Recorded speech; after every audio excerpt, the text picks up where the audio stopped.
For this final section, we shall be building a project. So we shall be building a quiz app. This quiz app will highlight basically everything we've learned so far as this Python essential is concerned. So this quiz app would allow users to answer multiple choice questions, and the program will evaluate their answers and provide feedback if they pass. So there'll be a couple of features like their total score, how many percent they score out of 100%, if they've earned a certificate, if they pass the cutoff mark. So there'll also be a cutoff mark feature, and so on and so forth. So basically, that's what this quiz app will entail when we finish building it. So we shall be using Mastering Backend Playground to write our code. As you can see, we already have a flow. This was generated with ChatGPT, and it just highlights how we are going to build our quiz app from the definition of what the quiz app is. As you can see, it will allow users to answer multiple choice question, and it will evaluate the answer and provide feedback. And then the flow is very simple. User will start the game by running the script, and it's going to be a CLI game, command line interface game. It will run through terminal. It will present instructions for them on how to play the game, and when the user initiates the gameplay, so we're going to do something like press P to start the game and so on. And when the user presses P, we can get hold of that information and okay, the user wants to play the game, and then we'll display the question and then get the user input, that is the answer to the question, and then we'll repeat that step because we want to ask the user more than one question and get the answers. And the program will evaluate the user answers and return the results to the user. So let's say we want to welcome the user to the game. So say welcome to the quiz app, and we use a print statement to achieve that. So when we run that, you see we'll have welcome to the quiz app, and that should show on that. Yeah, so you see welcome to the quiz app. So it's working just fine. Okay, so this welcome to the quiz app ought to be in this welcome message flow. So just delete that, and now let's print the instruction of the game. So we want to welcome the user to the quiz app, and we want to say, hey, this is the instruction for the game, or here's a set of instruction you need to know about this game.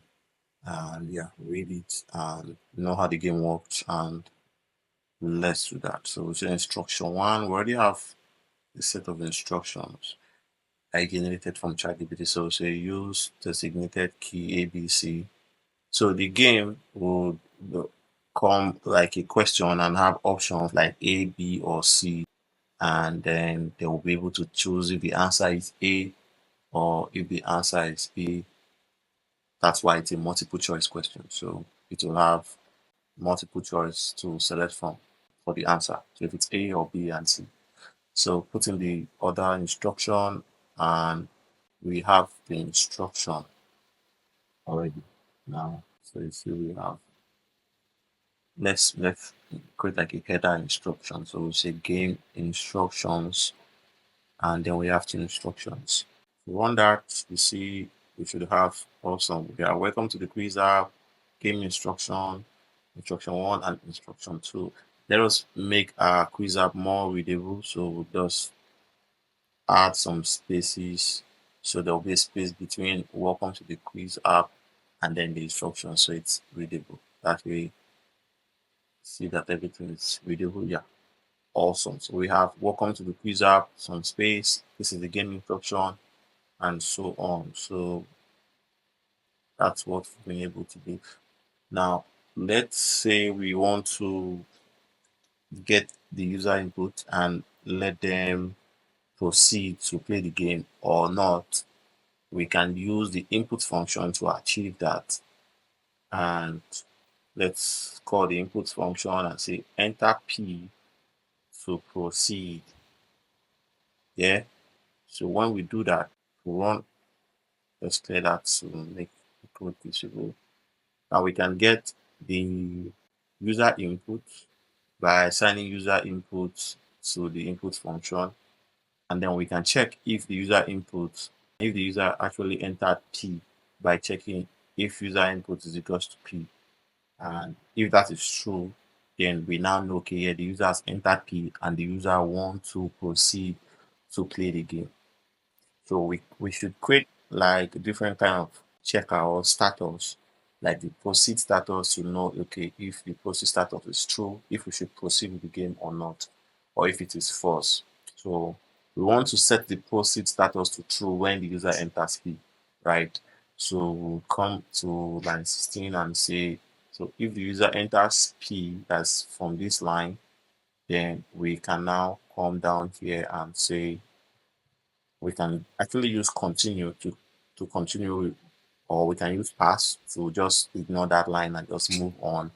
So there is a list of things to use or to do within the if conditional statement. We can actually also use break if it's a for loop, so we can break out of the for loop. But in this case, we should just set the proceed status to false to true, because we want to, so the default should be none, because the user has not proceed to play the game or not proceed to play the game. So it's not true, it's not false, it's none. So but when the user enters P, we want to set that to true. So we've been able to get the proceed status to be true. If the user enters P, we can now check if the proceed status is true before we return the instruction of the game in the terminal. So we put the instruction of the game within the if block of the proceed status. So we're checking if the proceed status is true. If it's not true, we use the else block and say something like goodbye, game over, or closing game, or whatever. So we just say goodbye, game ended. So while we'll have that, you see this condition will run if the proceed status is true, and if it's not true, we already have the else block. So all of this line would only execute if the proceed status is true. So it should actually be within the proceed status log, right? If the proceed status is true, and then we can take this all out because then the game has ended, right? So just leave this like that. And yeah, let's see. Yeah, so our next step will be to actually start the game. Yeah, because the user has entered P, the proceed status is true. We can now ask the user the first question, like what is 2 plus 2, or any random question basically. So let's say what is 2 plus 2. So we ask the user what is 2 plus 2. We can use the input function to get a result from the user directly and check if that result is equal to the answer. So we can just put the answer directly. And so if the answer is 4, print correct or successful, or let's just use correct. And if the answer is not 4, that means the user failed that question. We can print incorrect. So we say incorrect, and let's see if everything works. So run our code. So we say test P, enter P to proceed, enter P, and we proceed, and then it says game instruction. Let me increase this. Yeah, so we say game instruction, use the designated key ABC, blah blah blah, instruction 2, and so on. Yeah, so it asks you what is 2 plus 2 from. Yeah, so this is where the instruction is coming from. Yeah, because the user status is true. So it moves to this line 43 and asks for what is 2 plus 2. That is why we have this here. If we put the answer 4, it says correct. If we run it again, let's get it wrong and see if the else block works. So let's say 3 incorrect. So you see it's working just fine. Let's make the quiz app cooler than how it is. So we take off this guy and let us print our question and have the option to select from a multiple choice, right? So let's say what is 2 plus 2, and then say A is 4, B is 6, D is, and so on and so forth. So the answer can be A, B, or C, and then the user will just have to choose if the answer is A rather than just putting the answer directly. Yeah, because it's a multiple choice question. So to do that, we can use the slash n, backward slash n, to create a new line. So we have new line A is equals to 4, new line B is equals to 5, new line C is equals to 6. Yeah, we can create two new lines so that there will be two new lines before the options after the question. So we say what is 2 plus 2, and we have two new lines, and then we now say A is 4, B is, and so on. So instead of writing the questions individually in the in that section, we can have a list of questions, right?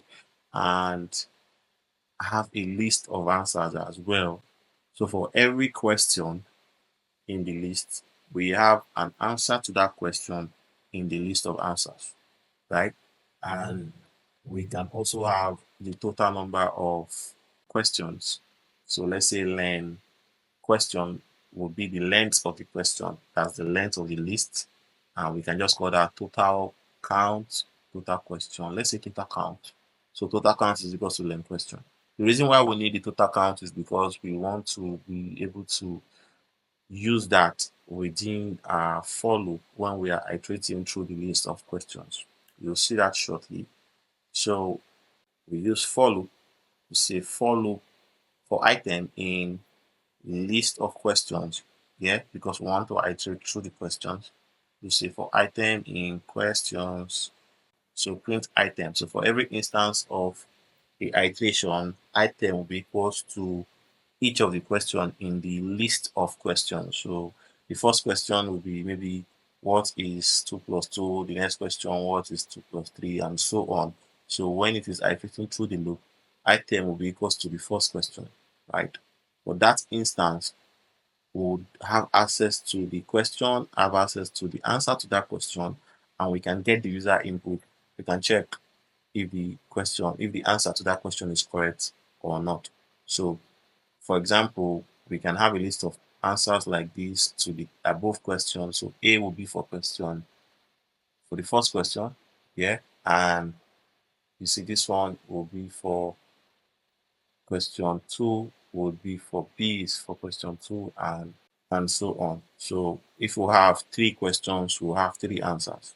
So just let's copy this guy and we put that for the first question, and so we'll set the answer A. Let's correct this error here. So second question, let's say we want to say 2 plus 3, and 2 plus 3 is 5. So B is the answer, and yeah, we've set B already. So the third question, let's paste that and say what is 2 plus, let's say 1, yeah, and then let's make A the answer. So let's say A 4. So we come down to our list of, let's make this readable and make it a new line. So A is for the first question, B is for the second question, and the third question, 2 plus 1 is actually 3. That's A. So we set C to A because that is the answer. So we have a list of answers, we have a list of questions, and we have a total number of questions, total count. So we can use range to iterate through the total number of questions. We can put the question list directly in the range and have it return a list of IDs. All right. So a range would return a list of numbers. So if we put a list within this range, it will return the ID of the item in the list. So in this case, we're using, this is 0, 1, 2. So when you use range within the list, it's like using a list of 0, 1, 2, and so on. Yeah. And that is what we want. We want to get the ID of all the items in the list of questions and the list of answers. That way, we'll be able to get hold of what the question is at every instance and what the answer to that question is at that instance. And because list is ordered, the answers are always in that particular index and the questions are always in that particular index. We have access to the answer to that question. We'll be sure that A is always in index 0 and B is always in index 1 and so on. So we can get hold of each of the questions. Let's create a variable question and then we'll say questions, which is a list of questions, and then we'll use the ID or the index. So we are using item because remember this item is returning a list of IDs. So 1, 0, 1, 2, and so on. So for every instance, it is 0 for the first one, the second one it is 1, the third one it is 2, and so on, depending on the total number of questions in the list.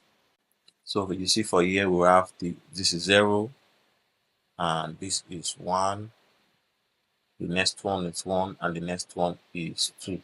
So that is why we have question index item. So it would get the first question and assign it to question.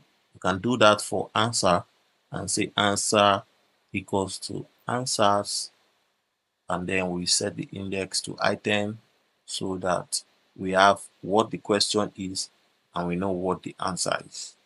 So copy this guy, take it off and say we can actually just say question because instead of hard coding it, we are fetching the question directly from the list. So now we now say okay, question, that is the question. We say which we can actually use the input function to display the question. Yeah. And we can set the result of that input function to the user answer so that when the user inputs an answer, that answer is tied to the user input variable and we can check if the answer is correct or not. So say input and then and passing the question directly like what is this, what is 2 plus 2 or what is 2 plus 3, or passing the question variable because for every instance of the iteration, the question is equals to question, right? And the answer is equals to answer. So we say input question. If we run this guy, it should just return what is 2 plus 2 or whatever the question is, and it will expect the user to return an input or the answer to the question, and that answer is tied to user answer. Now we have what the user has entered as the answer, right? We can check if what the user entered is actually equal to the answer to that question, and we already know what the answer to that question is. This is the question, and we can check if it is correct by using the if conditional statement to check if user answer is actually equals to the answer to the question. Say if user answer is equal to, so we go up, let me show you. So the user would select if it's A or B, so we can check if the answer is A or the answer is B and so on. But I'm not sure this would be the best option because the answer cannot be A for every instance. That is why we need to use the answer variable to check for that particular question. So we're using this guy. Yeah. So we replace A with answer because for every instance of the iteration, the answer changes and we answer is actually the answer variable. So we're checking if the user answer is actually the answer to that question. And if that is correct, then the condition within the if block will end. So for every instance, it checks and it asks the question, gets the answer from the question from the user, and we can check if the answer is correct and check if the answer is correct, we have that.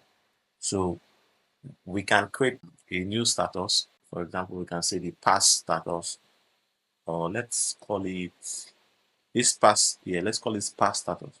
So this pass status is what we want to use to check if the user passes the question or not. Because the user could fail the question, we want to know that the user failed the question. Okay, so the default can be none because the user has not passed or failed. But if the user passes the question, we want to set pass status equals to true. The reason why we are doing this is because we want to get hold of if the user has passed the question or not. So let's leave some space there, make it readable. So this whole process would repeat because it's a follow, and we have a list of questions, so it will iterate for every question and every answer, and we will be able to get hold of all the questions and all the answer for every instance of the iteration. We can now print something like at the end of everything, we can print something like game ended or goodbye and so on. So right now we want to check if the pass status is true or false. We want to check if the user actually passed the question or not. Before we move to the next question, we should be able to check if the first question is correct or not. The reason we want to do that is so that we can now say, okay, this particular question, the user passed it or the user failed it. So we can now know how many the user passed and how many the user has failed, and so on and so forth. So that's pretty much what we're going to do. So at the very end here, we can print end of game because that will be the end of everything. So just run through it again. The game is a multiple choice question, so the user is expected to see a question and select from various options A, B, C. We have a process status to check if the user is going to proceed to the game or not. And then we have a list of questions, and then we have options to select from A, B, or C. We have 0, 1, 2 questions. We have list of answers. We have total number of questions, and then we have, so as you can see, the total number of questions is there, and then we have the pass status. For every instance of the iteration, we want to check if the user passes the question or not, so we have the pass status. So the game proceed, we welcome the user to the game, welcome to the quiz app, and then line 21 we say user input, and then we allow the user to enter key to proceed. And then we can check if the actual input was P, and then we set the process status, which we've defined from the very top in line 5. We set it to true. Yeah. So as you can see, line 5 it's none, and now we've set it to true. And then we give some space for readability sake, and then we're checking if this process status based on if the user enters P, we're now checking if the process status is true, and then we're outputting the instruction of the game. So it will show the instruction 1 and instruction 2, and then it initiates the game. And now we have this for loop that iterates through the list of questions. Yeah. And for every instance of the question, so this range that we have in this for loop, like I said before, we return the ID of the item in the list of questions. So we would have something like 0, 1, 2. For every instance of the iteration, we'll have the question and the answer. And now we're using the input function to ask that question, and we're getting the answer to that question from the user, and we're tying that answer to user answer. And we're now checking in line 60 if that answer is equal to the actual answer to that question, because we have access to the actual answer in line 51. So we check if that answer is correct, we set the pass status to true. But if it's not correct, we set the pass status to false, and so on for every instance of the iteration. And now, when we are done with that, we can now check if this pass status is true. If the pass status is true, we want to score the user. We want to know that, okay, the user passed or not. So we can create a score variable and set it to 0. So if the user passes a question, we increase it to 1. If he passes the next question, we increase it to 2, and so on till we are done with all the questions, and then we'll know, okay, this is how many the user have scored in the total number of questions. So we can say score equals to score plus 1, or we say score plus equals to 1. So it's plus equal to, this operator would return score equals to score plus 1. So the initial score, which we've defined at the top here to be 0, would now be score equals to 0 plus 1. and that's 1. So now score is 1. For the next instance of the iteration, it will be score equals to 1 plus 1. Now score is 2. And then the next instance of the iteration will be score equals to 2 plus 1 because score is now 2, and so on and so forth. So that's pretty much how this plus equal to operator works. Now we can check if the pass status is not true. That means if the user actually failed. So we just put that directly. Pass status equals to true. We now have a score for the quiz. So if the user plays the game, the user has a score. So we now know how many users scored. Now we can print that out at the end of the game. We can print that out at the end of the game. We can say, okay, you scored 2 out of 3, or you scored 0 out of 3, or you scored 5 out of 10. We can create a result variable and say you scored %x out of %x. So we tie the variables of score and total number of questions for those variables. So it will return as you scored whatever the person scored out of the total number of questions of that we have. So we say score, and then we say, so this score is going to come from line 68 based on if the user scores or not, and total number of questions that we have here. So total count, which is the length of question, and then we can now print result before we print end of game. We'll save this. Let us clean that and run our code. So enter P to proceed. Press P to proceed.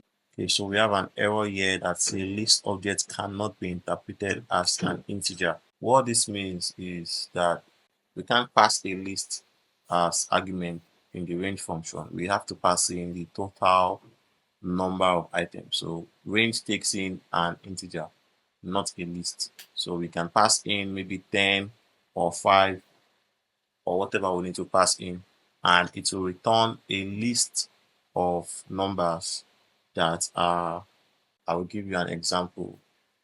So for example, if we have range 10, it will return a list of 0, 1, 2, 3 up to 9.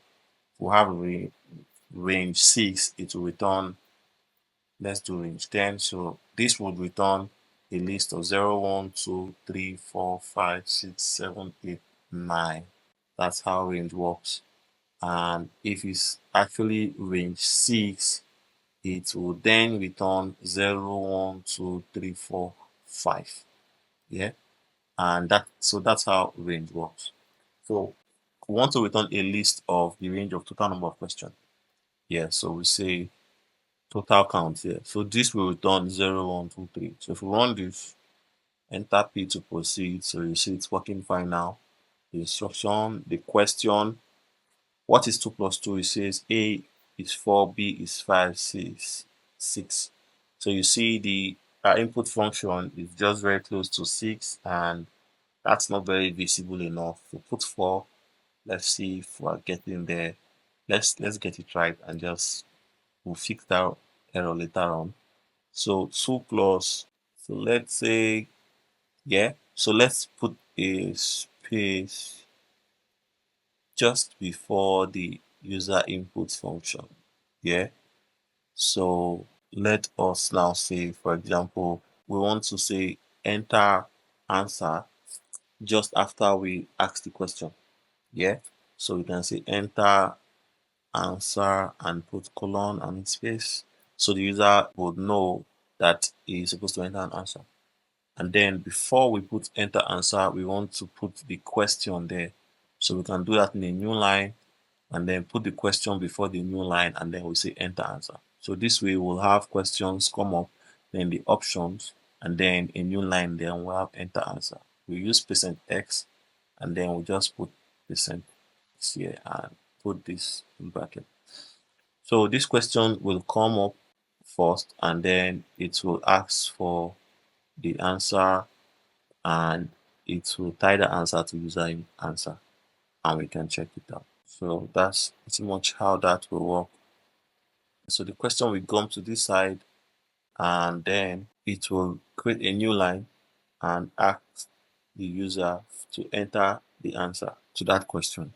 And whatever the user enters will be tied to user answer, and we should actually test that.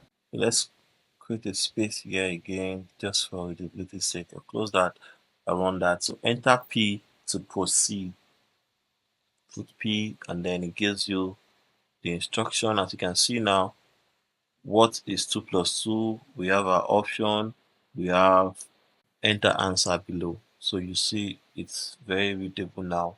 And then the user can put A or B or C. So the user enters A, asks you the next question, what is 2 plus 3? And then you can put the answer B and then it works. And they ask you the third question, what is 2 plus 1? And you can put the answer. Let's get it right. So you see, you score 2 out of 3. So end of game. Yeah, so our game is working just fine. Let's try it again and see if it's working just fine. So we can actually get a percentage of what the user has scored, right? We can say final pass status. So this final pass status would be like a checker to check if the user actually passed the quiz or failed the quiz. So we can say if we can get the score percentage from the user's performance. Say score divided by total count, multiply that by 100, give us the percentage of the particular performance 100 times this. So you can check if user score 50% or 100% or 70% and so on. We can check if the user passes a cutoff mark, let's say 50 for example. So if the score percentage is 50%, that the user perform averagely, or 100% if the user perform very, very excellently, then we can know that, and then we can set the final status to true if the user passes the cutoff mark, or we set the final status to false if the user did not reach the cutoff mark. So this is just a feature in this quiz app. So we can use cutoff mark variable here. So we have two variables to create cutoff mark and final pass status. Let's create that in our global scope, and then we see cutoff mark. We can actually use 0 to just say okay, the cutoff mark is 0, everybody can pass, or we say 50 or 100, we'll use 50, and then let's also create the final pass status, and then let's set that to none because the user has neither passed nor failed yet. So these are all global variables and they are accessible everywhere in our code. And yeah, we can check if the user score percentage is greater than the cutoff mark, and then we set the final pass status to true. We set it to false if it's not up to the cutoff mark. So we can now check if the final pass status is true. We can issue a certificate to the user for passing, right? So we can call a function and initiate certificate function. So we've not defined this function, that's why it's indicating an error.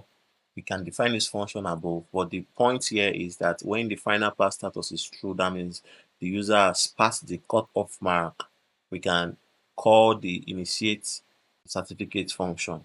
This function will run, and after the function run, then it will get to other part of the code. We define our function here, say define function, and we can say print, we can say something like congratulations, you've earned a certificate.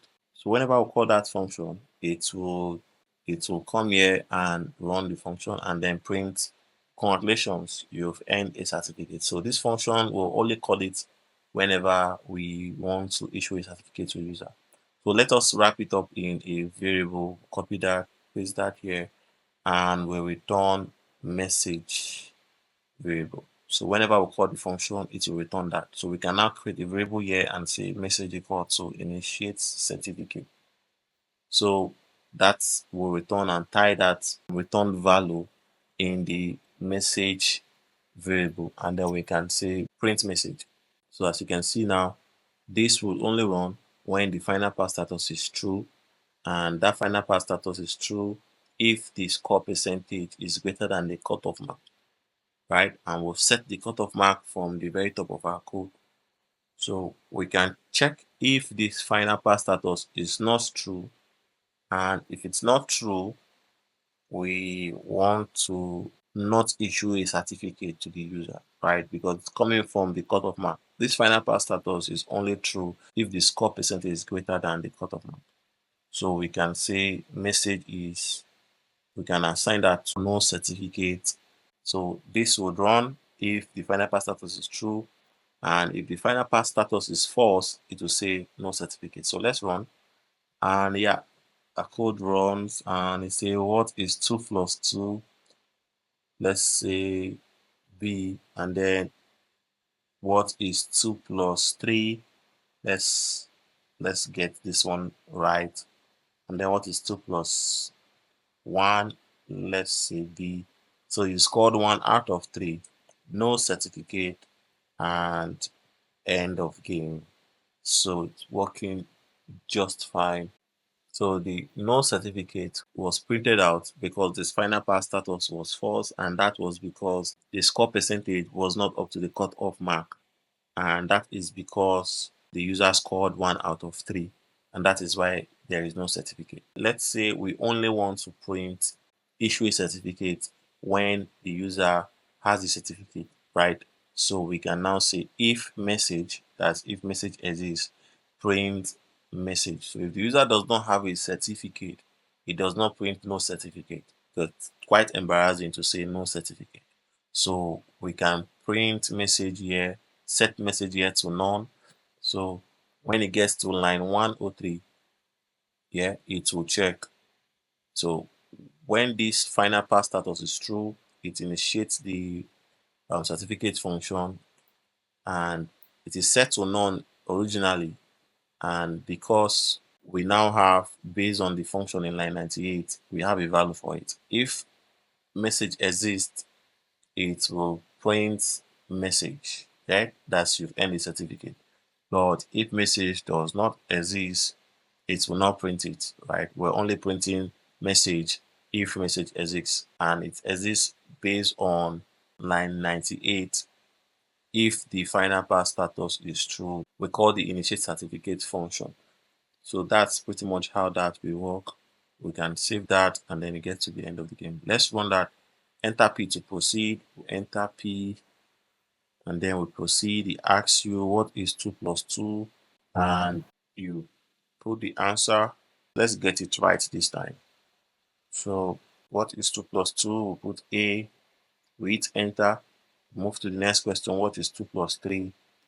Let's get it wrong. So put the A. 2 plus 1. What is 2 plus 1? Let's get this one right. Yeah. Okay, let's get it wrong. So you scored 1 out of 3, end of game, no certificate. It doesn't print it out, but it doesn't give you any certificate. Let us run it again and get it right this time. So enter P to proceed. We put P. Okay, so goodbye, game ended when we put P. Wow. So that is because, let me see, this condition is the else block because we used capital letter P. I see. So we're checking if this process status is true, and we check that from capital P. We can use the OR operator to check if the user enters a capital P or a small p. So any of the condition that is met, if user enters a small p or enters a capital P, the line 31 will run because the process status will be true. So that's pretty much how the OR operator works. So we set that equals to capital P. So if you use small p or capital P, it doesn't matter, the process status will be false and every other part of the game will run. So let's clean that and run again. So we say enter P to proceed. We enter capital P and you see it's working just fine. If we test it and enter small p, you see it's still working just fine. So let's clean that and run it properly now. So enter P to proceed. You enter P and it shows the instruction of the game. Ask the question, what is 2 plus 2? A4, B5, C6. Let us get it right. What is 2 plus 3? A4, B5, C6. What is 2 plus 1? A3, B5, C6. Awesome. So you see you scored 3 out of 3. Congratulations, you've earned a certificate. End of game. So pretty much that's how we've been able to create our quiz game that I trade through a list of questions, check if the user passes the questions, increases the score count, sets and creates the score percentage, check if the score percentage is greater than the cutoff mark, set the final pass status to true, initiate the initiate certificate function, and set that to message. And if message exists, for printing the message that is condition you've earned a certificate, and so on. So we've been able to create a quiz app. See you in the other parts of these videos.